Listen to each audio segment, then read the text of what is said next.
Jerry Simmons first noticed the crow because it waited. It didn't startle when she opened the balcony door. It didn't scatter like the others that picked at trash bags along the street. It simply perched on the iron railing, black feathers sleek and orderly, head angled as if listening for something she hadn't said yet.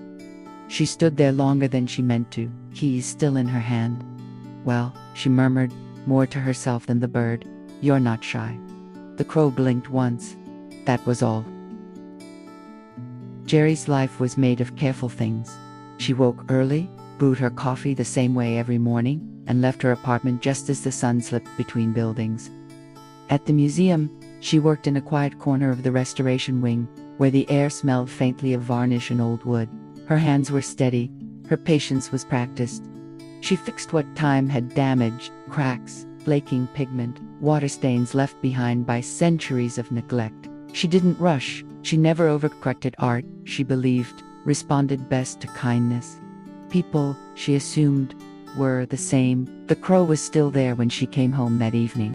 Same railing, same posture. She laughed softly this time, set her bag down, and stepped inside without closing the door right away. When she came back out, she placed a small piece of bread on the railing, feeling slightly foolish.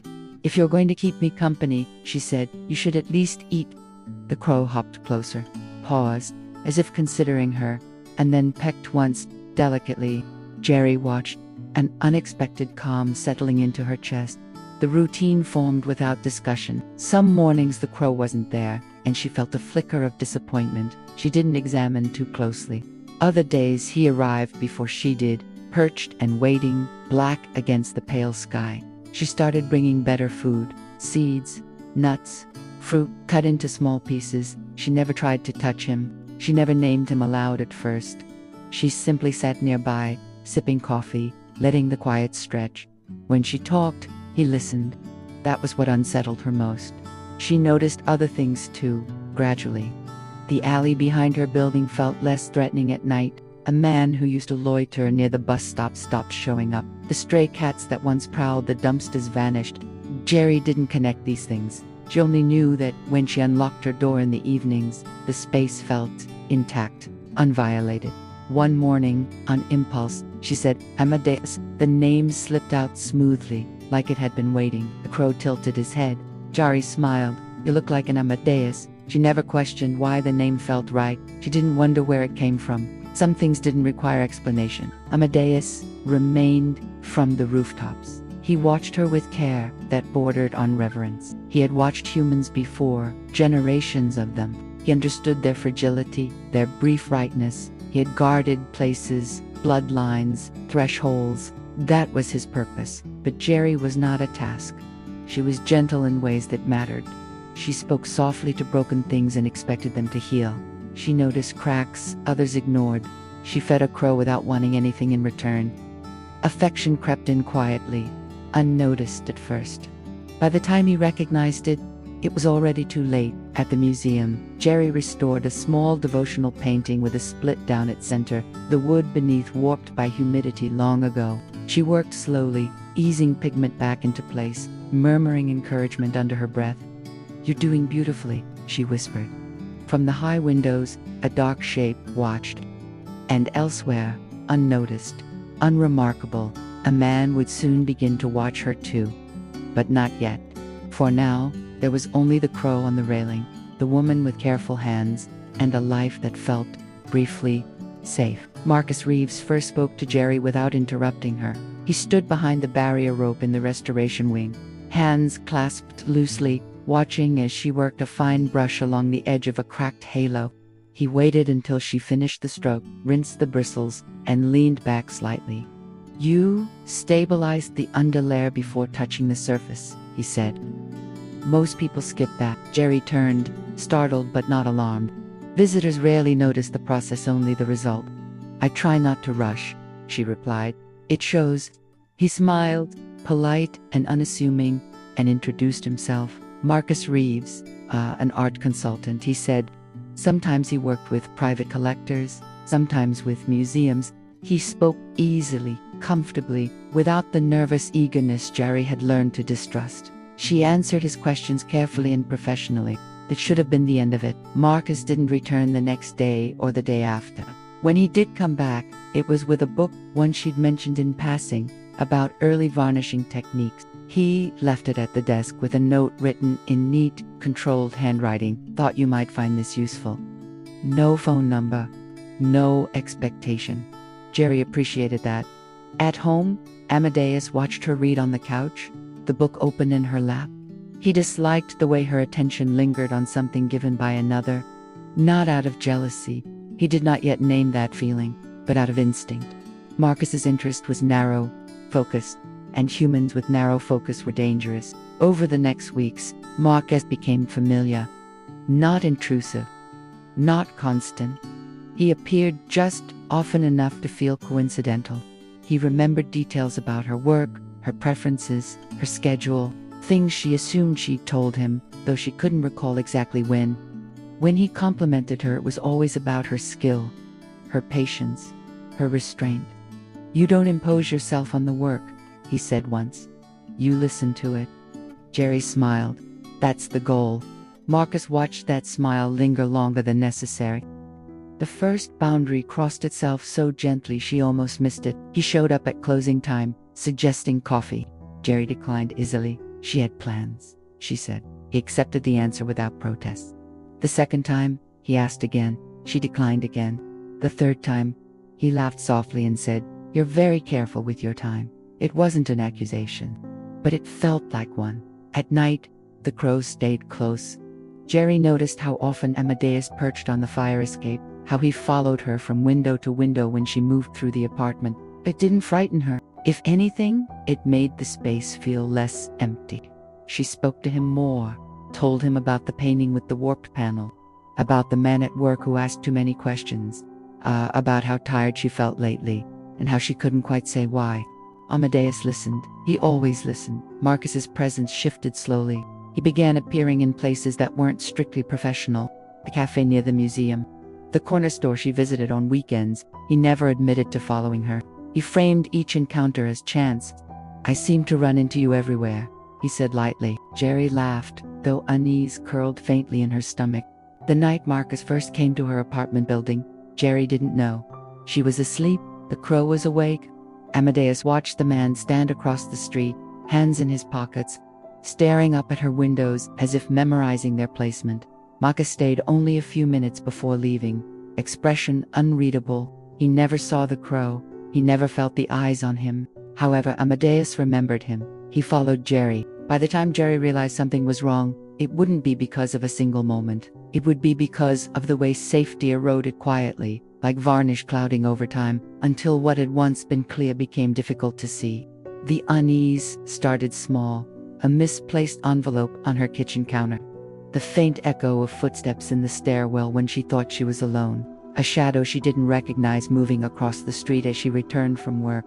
Nothing overt, nothing that could be pinned down. Jerry told herself it was fatigue, nerves, the product of long days spent in quiet galleries, hunched over cracked canvases. She worked on noticing detail, yet still there were things she could not explain.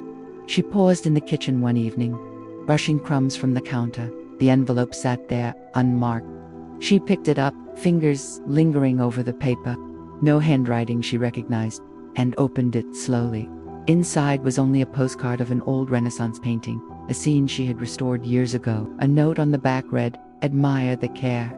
It suits you." Her stomach turned slightly. She had never given her address to anyone who would send such a thing. Marcus became part of the background of her days at the museum. He arrived unannounced more often, always polite, always concerned about her workload, offering to carry tools, bring documents, check frames, share knowledge. She thanked him, gently declined, and yet he returned again and again. Each interaction was small, measured, and entirely plausible. Yet the repetition left Jerry with a persistent itch at the back of her mind, a feeling that someone had entered the quiet margin of her life and would not leave, no matter how many doors she closed. She tried to focus on the work that had always helped her center herself. Brushes and pigments were constant, unjudging. Layers of history did not question her choices. Yet when Marcus appeared, it was like a thin film of shadow across her vision, just enough to make her hesitate mid-stroke, just enough to make her hand tremble when it was normally steady. It was during one of those evenings, while she worked late restoring a small fresco fragment, that Jerry first noticed the way her apartment felt different. Amadeus had been perched silently on the balcony railing, watching the street below, as always, but now, instead of his usual presence of calm, he shifted, feathers ruffling, head tilted, one eye bright and intense. Something in his stance suggested that even he sensed the erosion of safety. Jerry didn't understand. She only felt a flicker of tension she couldn't name. The hair on her arms pricked. She glanced toward the window, half expecting to see movement outside. Nothing. And yet, the feeling lingered. The incidents accumulated quietly. A man lingering outside her favorite cafe, leaving as she approached. A package left at her door that she didn't remember ordering. The phone line she rarely used, picking up faint static, the kind that sounded almost like someone breathing. A streetlight flickering in the same rhythm as her own quickened heartbeat when she walked home at night. Each alone was insignificant. Together, they began to weigh. Jerry remained calm. She told herself she had control. She checked locks. She avoided being careless. She worked late to minimize unnecessary encounters. She tried to carry on as though nothing had changed. Amadeus watched, always watched. One evening, as she climbed the steps from the street to her apartment, Jerry felt something brush her awareness, a prickling of the senses, a shadow shifting across the railing above. Her friend, Amadeus, had followed her from the balcony, invisible in the low light, keeping vigil. The crow tilted his head as the man across the street lingered a moment too long, hands in his pockets, gaze fixed upward. Marcus did not see the crow. He never would. He never noticed Amadeus at all. And that was what made him so dangerous. By now, Jerry could feel the pattern without naming it. Her small apartment felt less like a sanctuary and more like a space she had to defend with careful attention. She locked the door behind her multiple times, checked the peephole, peered out from the balcony. Nothing concrete ever appeared. No threats entered. Yet the weight of invisible observation pressed on her. She noticed it in other ways too. The mailman pausing a little too long at the gate, glancing up at her windows as he delivered letters. The faint sound of tires slowing behind her when she walked to the corner store, just enough to make her pulse quicken, only for the sound to vanish before she could see anything. A stranger's reflection in a darkened window of a cafe, moving as she moved, but disappearing when she turned to confront it. Each detail was subtle, and she could have dismissed them. But together they left her senses, taut, primed for danger she didn't yet understand. The first truly alarming moment came on a Thursday evening. Jerry had stayed late to finish a fragile canvas. She walked home under a sky that had turned pale gray. The air smelled faintly of rain, damp and clean. Her keys felt cold in her hand. She paused at the bottom of her building steps. Something felt different. A soft rustle behind her. Not loud enough to be footsteps, not clear enough to be whine. Her heart thumped. She scanned the street, narrow and empty, lit by a single flickering street lamp. Nothing, but she felt it. The sensation that someone had watched her, measured her movements, and waited. Amadeus shifted, wings lifting slightly, feathers brushing against the railing. One dark eye glinted. Jerry could not see him fully, yet the sense of presence, protective, vigilant, wrapped around her like a shadow she could trust. The erosion continued through small, almost imperceptible provocations, a stranger offering help she did not ask for, a phone call from someone claiming interest in her work, lingering too long on her voice, items in her workspace that seemed slightly moved, as if tested for vulnerability, the feeling that someone might be watching when she washed the dishes, as though the mundane acts of her life could be observed, dissected, judged. Jerry's world was fraying, one quiet thread at a time. And then one night, it happened. The first true violation. A knock at her door late, when she knew no visitor should come. She checked the peephole. Nobody there. A soft rustle near the window, the faintest sound of motion. Her heart rate quickened. Not panic, only awareness. Amadeus was already on the balcony railing. His wings lifted slightly as if bracing. One dark eye glinted, unblinking. And in that moment, Jerry understood something about being watched. Though she had no idea by whom or what, the night stretched on. She slept fitfully, one ear tuned to every sound. The erosion had begun in silence. The next phase, the intrusion, would be unmistakable. Jerry discovered the break-in the next evening. Nothing was broken. Nothing was missing. That was what unsettled her most. The lock on the door was intact. The windows were still latched. Her apartment looked exactly as she'd left it. Neat, ordered, familiar, and yet the air felt wrong, like a room someone had been breathing in for too long. She stood just inside the doorway, keys still in her hand, listening. Silence. She moved slowly, deliberately, the way she did at work when approaching a damaged surface. Step by careful step, she walked through the apartment, looking not for theft, but for disturbance. The couch cushions had been shifted, only slightly, her throw blanket folded differently than she remembered. In the bedroom, her closet door stood open an inch wider than usual. Jerry closed her eyes. Someone had been here. She checked everything methodically. Drawers slid open and closed. Nothing missing. Jewelry untouched. Her laptop exactly where she'd left it. In the bathroom, her toothbrush cup had been turned a fraction, angled toward the mirror. It was all wrong in ways that were too intimate to dismiss. Jerry sat on the edge of her bed and tried to slow her breathing. She told herself it could have been maintenance, a mistake, a neighbor. She told herself that fear sharpened memory until it lied. But when she glanced toward the balcony, she saw Amadeus perched rigidly on the railing, feathers fluffed in agitation, wings held too tensely at his sides. He had not left his post. He had failed to stop it. At the museum, her hands shook. It was subtle enough that only she noticed, but the fine brush wavered as she worked. She set it down, pressed her palms flat against the work table, and waited for the tremor to pass. Marcus appeared near midday. "Rough morning?" he asked lightly, as if he'd sensed the fracture before seeing it. Jerry startled. "I didn't hear you." He smiled. "You were focused. Too focused," she thought. Too inward. She straightened, professionalism sliding back into place. "Did you need something?" Marcus glanced at the canvas, then at her face. His gaze lingered a second longer than usual.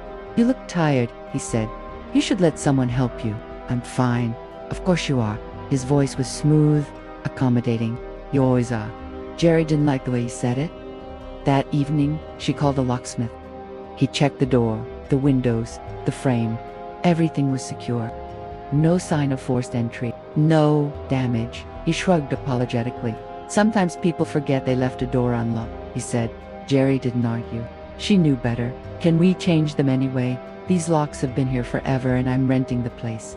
The locksmith smiled and nodded. He grew up with 3 sisters and knew enough about female intuition.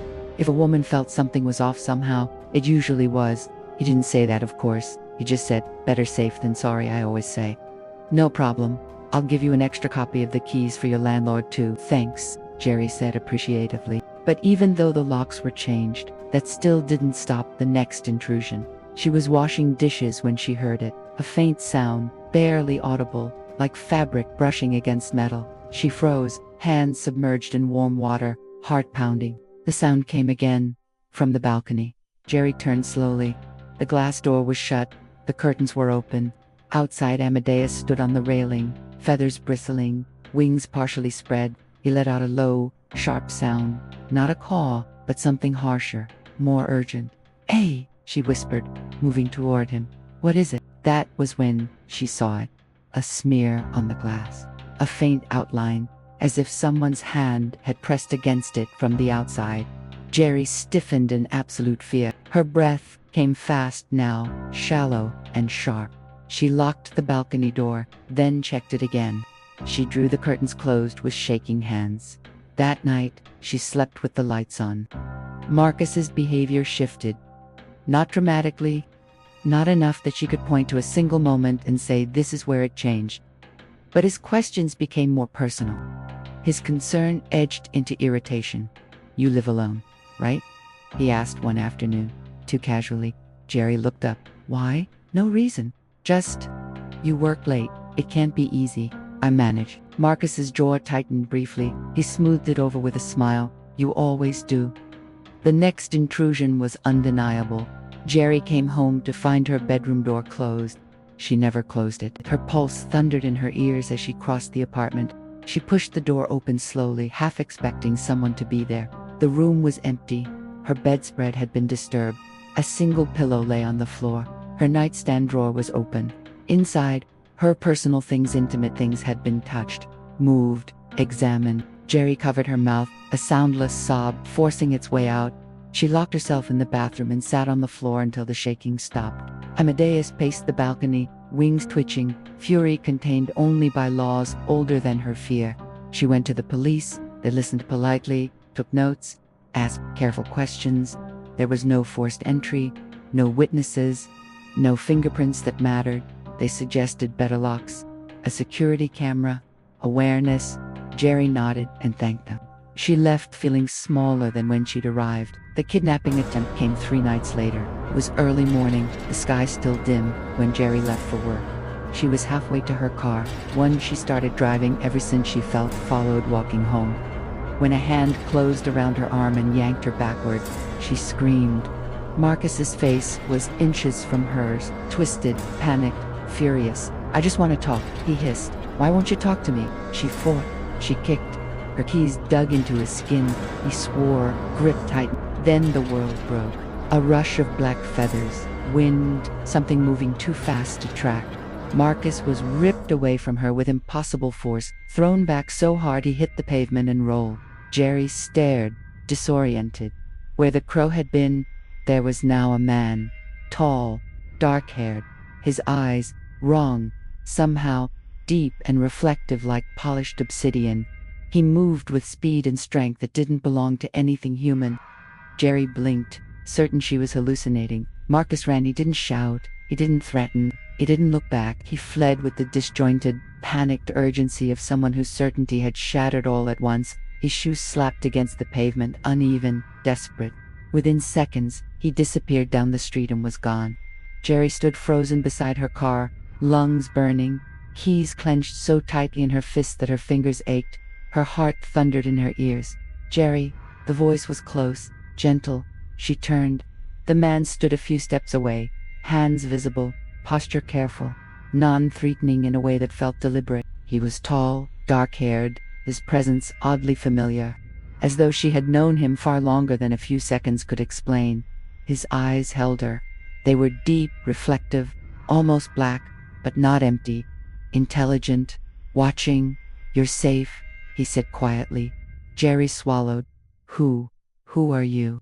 For a moment, something crossed his face, hesitation, restraint, something like sorrow. "My name is Amadeus," he said at last. The name struck her like recognition without memory. Before she could ask anything else, her knees buckled. Shock finally claimed its due. Amadeus was there instantly, steadying her, his grip firm but respectful. She didn't remember deciding to trust him. She only knew that she did. They went to the police together. Amadeus stayed close but silent as Jerry gave her statement.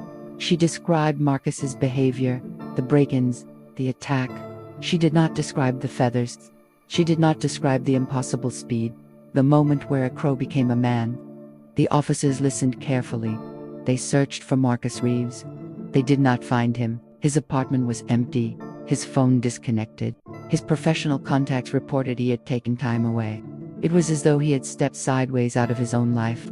The case remained open for a while. Afterward, Jerry sat with Amadeus in her apartment, exhaustion settling into her bones. "I'm not imagining you," she said quietly. "No," he replied. "You aren't." She studied him then, really studied him.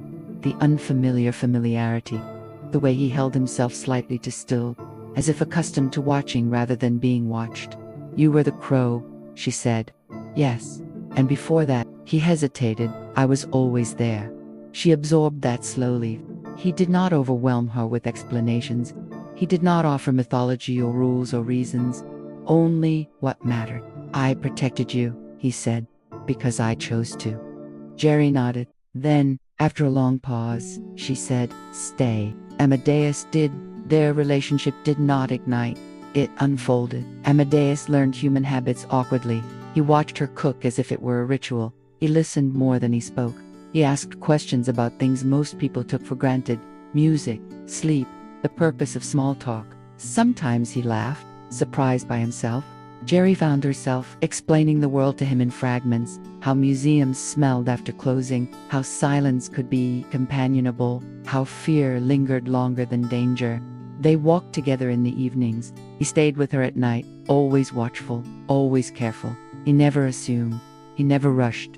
Affection grew quietly. So did love, not loudly, not extravagantly, but deeply. And that was when the council came. Amadeus did not tell Jerry when he was summoned. He felt the call first as pression, subtle but undeniable, like a change in altitude inside his chest. A pull, ancient and authoritative, one that did not allow refusal. He kissed Jerry's forehead before leaving, lingering longer than necessary, as if memorizing the warmth of her skin. "I won't be gone long," he said. She smiled. "You always say that." This time, she felt the weight behind his words. The council did not meet in a place. They met in a space, a vast, open expanse that felt neither indoors nor outdoors, where the air shimmered like heat over stone. No walls enclosed them, yet Amadeus felt contained all the same. The light here did not come from any visible source. It simply was, diffused and pale, casting no true shadows. They waited for him. Men and women, though those words felt insufficient, stood in a wide circle. Their forms were unmistakably humanoid, tall and composed, their features striking in a way that felt deliberate rather than ornamental. Some bore hair as dark as raven feathers, others silver or pale as moonlight. Their eye, all of them, held the same depth he knew his own carried when reflected in glass. Beautiful, ethereal, and utterly intimating. They watched him without expression. "You have broken observance," one of them said at last. Her voice was calm, resonant, neither harsh nor kind. "You have chosen attachment," said another. "To a human." He did not lower his gaze. "Yes," he said simply. A murmur passed through the circle, not surprise, but acknowledgement. "You are assigned to guard," a man said. "not to intervene." "I intervened," Amadeus replied, "and I would again." The council regarded him in silence. Then the woman at the center stepped forward. Her presence carried the weight of centuries uncounted. "Explain yourself." Amadeus inhaled slowly. "I love her," he said. The words did not tremble. "She is kind without expectation. She repairs what others discard. She does not seek to possess or control. She gives freely, even when it costs her." He paused, then added quietly, "She saw me when I was nothing more than a shadow on her railing, and she chose gentleness." Several council members exchanged glances. "She is human," one said. "Her life is fleeting." "I know." "She will age. She will weaken. She will die." "I know." "And you," another voice said, sharper now, "know nothing of how treacherous humans can be." Amadeus's jaw tightened. "I know enough to know she is not." The circle stirred again. At length, the woman at the center raised her hand. "There will be no punishment," she said. Amadeus felt tension leave his shoulders, but only slightly. "This time," she continued. "you are granted a reprieve. His breath caught. You may remain with her. The councilwoman said. You may love her. You may walk among humans as you have chosen. Relief flickered across his face, but it did not last. There are conditions," she said. Humans are fragile. Another council member said. They break easily. You cannot protect her from everything. "And if a child is born of this union," the woman continued, her gaze unyielding, "that child will belong to you. Amadeus stilled. They will not be accepted by humans," she said. "They will be too different, too observant, too other." "You will raise them," another added. "not us." "And when the human's life ends," said a third, not unkindly, "you will endure what follows." Amadeus bowed his head, not in submission, but in understanding. "I accept," he said. The councilwoman studied him for a long moment. "Go," she said at last, "and be careful. You see, only love now." As the space began to dissolve around him, her final words followed like an echo. "Love does not make humans less dangerous." After Amadeus left, the council remained. Silence stretched between them. One of the men exhaled slowly. They always come to us like this, with certainty. Another said, "With devotion." And they always believe they are different. A woman murmured. The councilwoman looked into the empty space where Amadeus had stood. "They are," she said quietly. A pause. "That is why they must learn the hard way." Marcus Reeves returned the way Rot does. quietly, gradually, without announcement. Jerry noticed the signs before she noticed him. It began with a sense of being observed again, not sharply, not immediately frightening, but familiar in the way an old ache is familiar. The museum felt different after closing hours. Reflections lingered too long in glass cases. Her phone would buzz with unknown numbers that disconnected before she answered. Once, she found a pair of gloves on her windshield, black leather, placed carefully beneath the wiper. They were a pair she had been admiring. Amadeus noticed everything. "He's close," he said one evening, voice low. Jerry exhaled slowly, steadying herself. "You don't know that." Amadeus didn't argue. He never did when he was certain. They adjusted their routines anyway. He walked her to her car. He stayed near when she worked late. He watched windows, doorways, reflections, every place danger liked to hide. Still, Marcus did not appear, and that absence became its own kind of pressure. Marcus watched Jerry from a distance, the way he always had. He didn't think of it as stalking. In his mind, it was correction, restoration. Jerry had lost her way, that was all.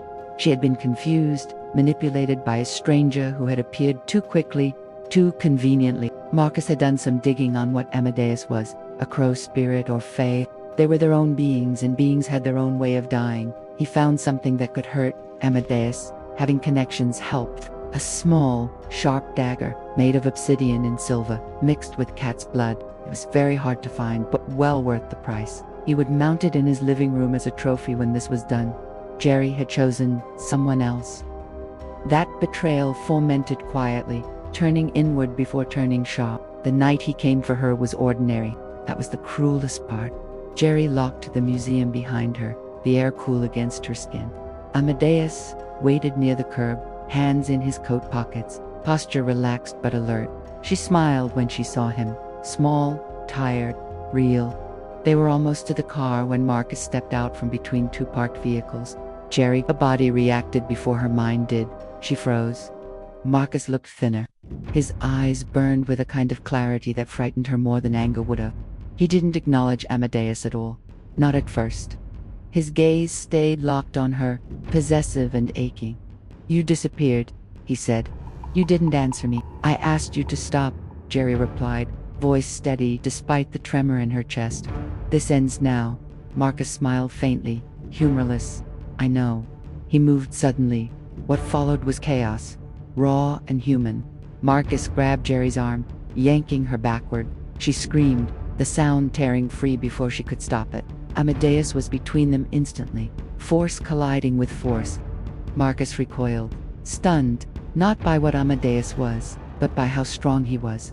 "Get away from her," Amadeus said. Marcus laughed, breathless and wild. "You think you can take her from me?" The knife appeared, and Amadeus recognized it, trying to avoid it. But a crazy man can be just as strong as one of them, if the situation was right. Jerry shouted his name.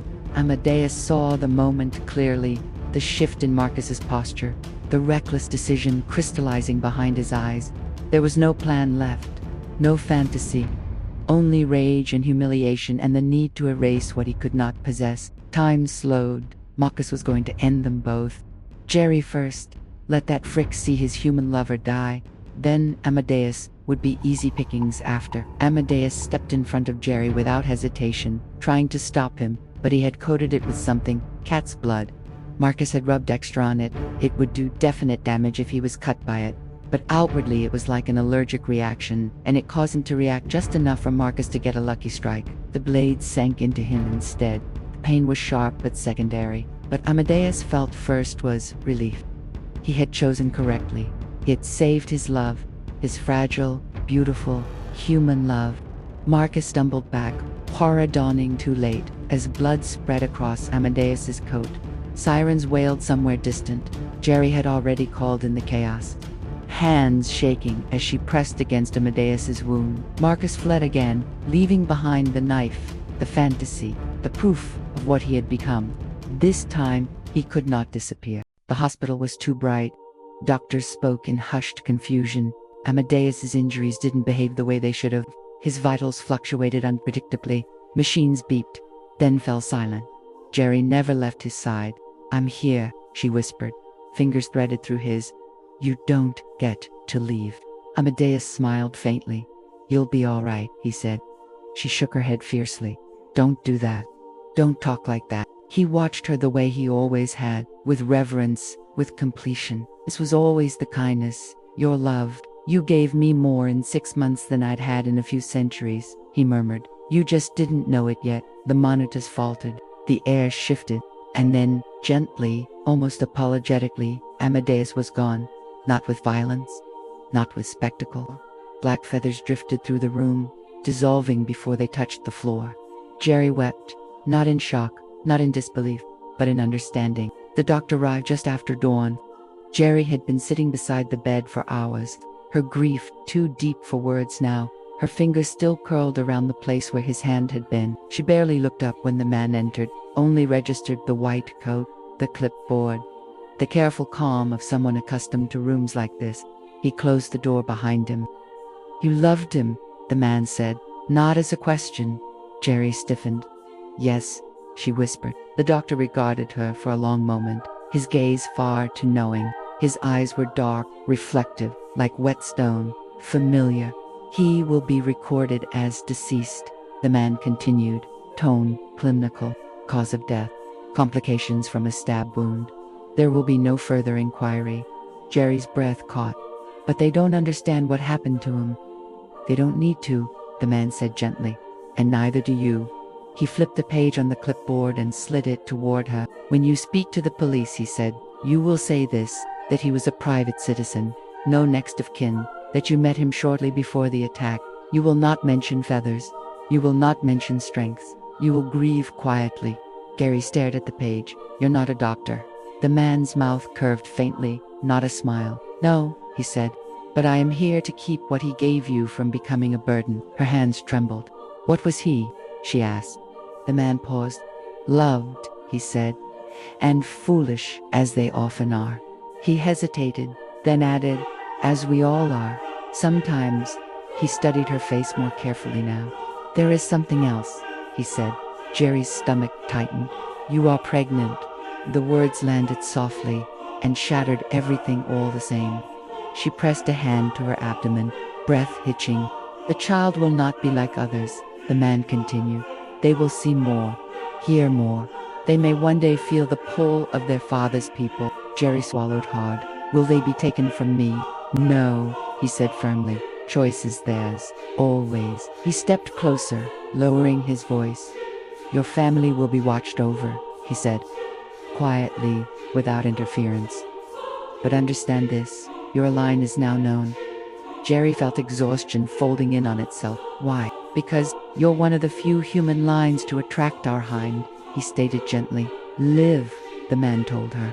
That is what he wanted. The man held up the weapon that his kin was harmed with, still with the evidence tag attached to it. I'll be taking this with me. The less there are of these in your world, the better. I keep forgetting how resourceful humans can be. And then, as if he had never been there at all, the doctor left. Marcus Reeves was arrested within the week. They had to restrain him. He was raving about a crowfay, how he was trying to take his love, Jerry, away. Jerry testified. The story held. The truth remained hers alone.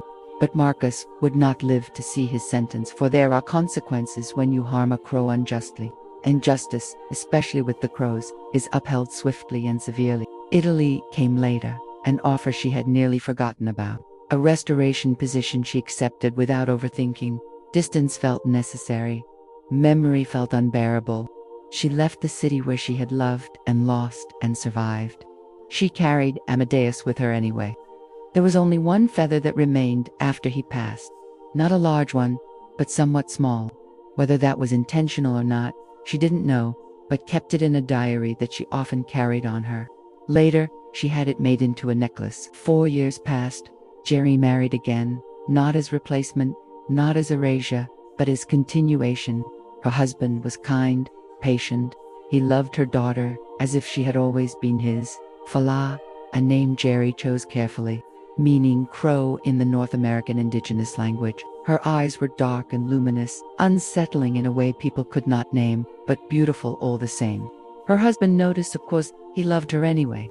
Crows followed Fala, not closely, not obsessively.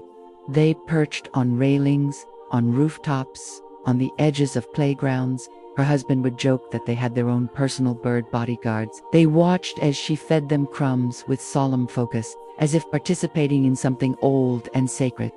Jerry never stopped her. She understood now, because one day, the choice would not be Jerry's, and love, she had learned, was not about holding on. It was about letting the watched become the watcher. Epilogue. The Watcher's Daughter. Fala learned early that she saw things others did not. Not ghosts. Not visions. Just patterns, movements at the edges of moments. The way people's voices shifted before they spoke unkindly. The way animals paused before storms. The way certain silences were full, not empty. Her mother called her perceptive. Her father, her adoptive father, whom she loved without qualification, called her wise beyond her years. Neither of them ever mentioned her eyes. They were dark, almost black, reflective in certain light. Other children noticed. Some stared. A few asked if she could see in the dark. Fala only smiled. Sometimes she could. The crows had been with her for as long as she could remember. They never frightened her, never crowded her. They kept a respectful distance, perching along rooftops and wires, tilting their heads as if listening to something she had not yet learned how to say. When she left bread on the balcony, they waited until she stepped back. When she cried as a child, rare but deeply, they gathered quietly nearby, their presence steady, patient, watching. Her mother noticed them, too. Jerry never shooed them away. On her 12th birthday, Fala asked a question she had been holding for years. Did my real father love you? Jerry looked at her for a long time before answering. Yes, she said. Very much. Is that why the birds come? Jerry's hand stilled against the kitchen counter. Yes, the crows were part of who he was, she said again. That's why. And for the first time, Fala saw extreme pain flicker across her mother's face and knew not to ask any further. Fala nodded, as if that settled something. Somehow she always knew, like there were memories that weren't hers implanted in the back of her mind. Just like she always knew that man she called Dad was not really her true father, but loved him anyway. Years later, older now at 16, now wearing the necklace her mother once did, feeling the essence of her father, who she was, and standing at the edge of herself, Fala felt the pull for the first time. Not a command, an invitation.